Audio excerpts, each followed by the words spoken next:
हिन वक्त मौजूद आहियां सकरन जे ॻोठ हाजी सूमर ख़ान मक्सी में, जंहिंजो गवर्नमेंट प्राइमरी स्कूल ॻोठाणनि ऐं शागिर्दनि जे चवाणी मूजिबि त गुज़िरियल 3 सालनि खां बंदि आहे। हिते जा मासूम ॿार कैमरामैन जॾहिं तव्हांखे ॾेखारे त हीउ स्कूल खे तालो लॻल आहे। गुज़िरियल 3 सालनि खां रोज़ ही ॿार ओसियड़े में हूंदा आहिनि। ही नियाणियूं आहिनि जेके कैमरामैन तव्हांखे ॾेखारे पियो, ही नियाणियूं आहिनि। इहे रोज़ इन आस में ईंदियूं आहिनि स्कूल में, मन को उस्ताद अचे ऐं ही स्कूल खुले, या ही जेके छोकिरा ॻोठ जा इहे बि रोज़ हिन खे ताले खे ॾिसी ऐं वापसि मायूस थी हलिया वेंदा आहिनि। तालीम खाते पारां को उस्ताद हिन स्कूल में न मुक़ररु कयो आहे। गुज़िरियल 3 सालनि खां वठी हिननि ॿारनि जी तालीम ज़ाया थिए पई।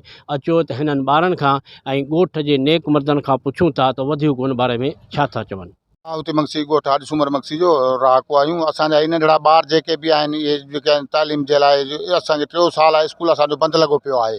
3 सालनि में असां भॼी भॼी बीह रहिया आहियूं। एसडीएम वटि अॻिते पोइते सभिनी ऑफिसरनि वटि, पर केर बि असांजे ॿुधण जे लाइ कोन्हे। लिखत में दरख़्वास्तूं बि असां साईं ॾिनियूं आहिनि, तॾहिं बि असांजो कोन्हे। नंढड़ा छोकिरा आहिनि 5 दर्जा जेके पास करे निकिता, उनखे 6 जो सर्टिफिकेट केरु ॾियण जे लाइ तयारु कोन्हे को, त असां 6 में उन दाख़िला उनखे ॾियूं। नंढड़ा ॿार सॼो ॾींहुं रोड जे मथां जेको आहे रांदि पिया कनि। असांखे नवाबशाह 9 किलोमीटर आहे, सकरन 8 किलोमीटर आहे, रोड जे मथां असांजो ॻोठ आहे साईं। पोइ बि को मास्तर असांखे को हुकूमत वारो ॾियण जे लाइ तयारु कोन्हे को। महिरबानी करे असांजे मासूम ॿारनि ते रहम कयो वञे, असांखे ॻोठ हाजी सूमर मक्सी में स्कूल ॾिनो वञे साईं।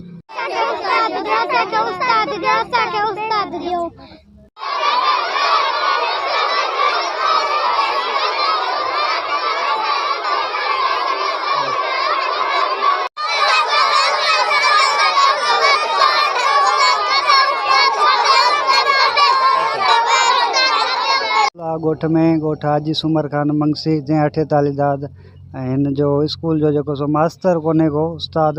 ॿारनि जी तालीम जेको सो 3 सालनि खां वठी तबाह थी रही आहे। ॿार जेको सो रांदि रूंद पिया रहनि, हेॾां होॾां ॿारनि जी तालीम जेको सो तबाह पई थिए। असांजो मुतालबो आहे त असांखे महिरबानी करे हिन स्कूल में मास्तर उस्ताद ॾिनो वञे। उहे ॿार आहिनि जेके गुज़िरियल 3 सालनि खां हिननि खे ओसियड़ो आहे त को फ़रिश्तो थी अचे, तालीम खातो कहिड़े उस्ताद खे मोकिले जेको असांजी तालीम बहितर करे ऐं असांजो मुस्तक़बिल संवारे। हिते जे शागिर्दनि इहो बि ॿुधाए त कुझु शागिर्द अहिड़ा बि आहिनि जिन 5 पास करे छॾियो आहे। हाणे उन्हनि खे 6 में दाख़िला जे लाइ को सर्टिफिकेट ॾियण जे लाइ तयारु न आहे।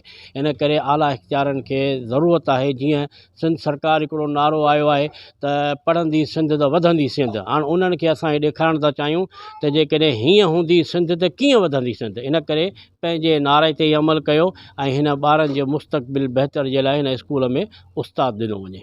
असांखे पंहिंजो मास्तर ॾियो, असांखे पंहिंजो उस्ताद इन स्कूल में घुराइजो।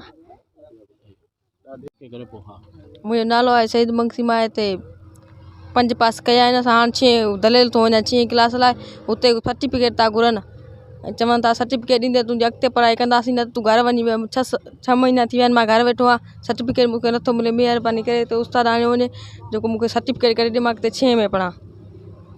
तव्हां ॻाल्हियूं ॿुधियूं हाजी सूमर ख़ान मक्सी जे ॻोठ जे नेक मर्दनि ऐं हिते जे शागिर्दनि ऐं शागिर्दाणियुनि जो, जिन जो मुतालबो हो त आला तालीम खाते जा ऑफिसर असांजे मुस्तक़बिल खे संवारीनि ऐं गुज़िरियल 3 सालनि खां जेको हीउ स्कूल बंदि आहे, बराए महिरबानी उस्ताद मोकिले हिन स्कूल खे खोलाइनि त जीअं असांजी मुस्तक़िल तालीम बहितर थी सघे। कैमरामैन मोहम्मद रमज़ान मक्सी सां गॾु काज़ी जावेद, सनाई इबरत न्यूज़ सकरन।